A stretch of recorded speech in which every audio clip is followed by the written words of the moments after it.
Welcome back to another Lapis Guides Introduction to QGIS tutorial.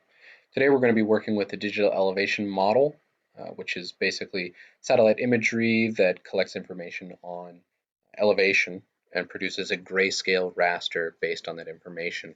And using this digital elevation model in this tutorial, what we're going to do is we're going to create two separate maps, one of which is called a contour map, which is really common to see on maps, especially outdoors maps of mountainous areas.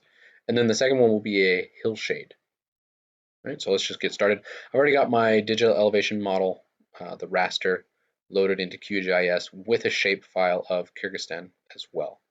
Right, and the first thing that I really want to do, because this is a large raster, I'm obviously not going to be using all of that. I need to clip it just to the shape of Kyrgyzstan. All right, so we'll go to raster. We'll go to extraction. We'll clip raster by mask layer. Okay, we'll choose that. There you go. Okay, we'll run that. Great. There we go. So that's what we want. And we can remove this now. We no longer need that large file. And we'll zoom in. Okay, so here's our digital elevation model just for the country of Kyrgyzstan. The first thing I want to do is create a hillshade. Right, so I'm going to come up to raster. I'm going to go down to analysis and hillshade. Okay, I want to make sure that I've got my right input layer. Okay. The azimuth of the light is basically talking about which direction the sun would be pointing. 315 is a really common number that people, really common degree number that people use for hillshades. So we're just going to leave that at default. And all this we're just going to leave at default. Okay, and we will run that. All right, there you go. There's our hillshade. There's a couple really kind of fun little things that you can do with this. Let's put this underneath. Okay, and what we're going to do, we're going to open up our clipped mask. We're going to change this to single band pseudo color. We're going to come over to our color ramp. We're going to put this in. And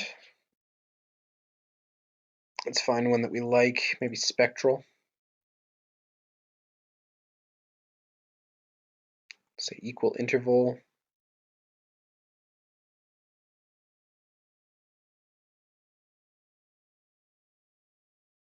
Put 10 on there. Sure, why not? We'll apply it. Okay. And then we're going to make this a little bit transparent.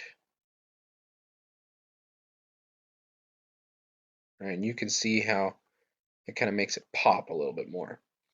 Maybe we can do this with a few less colors in here. So let's drop this down and maybe let's make this a little bit more vivid.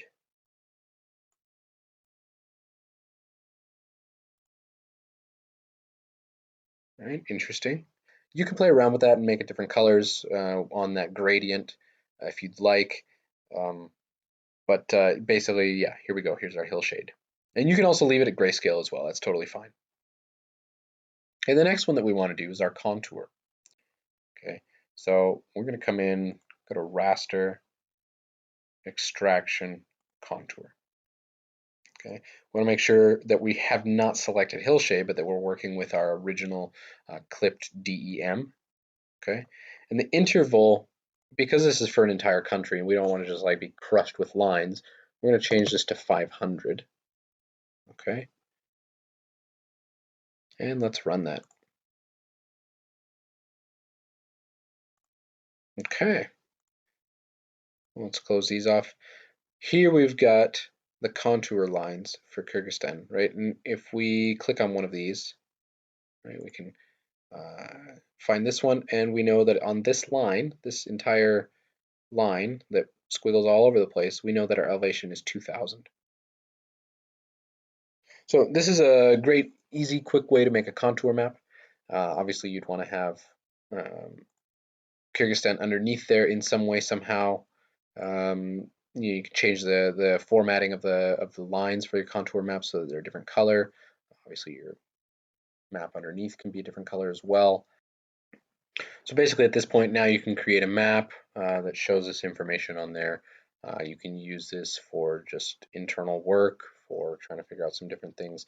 In the next section for Module 8, we're going to quickly learn how to figure out aspect and slope and how we can use that in a raster calculator to actually do some environmental ideas and work with a digital elevation model. Instead of just creating nice little maps, we can actually use this information to do real work.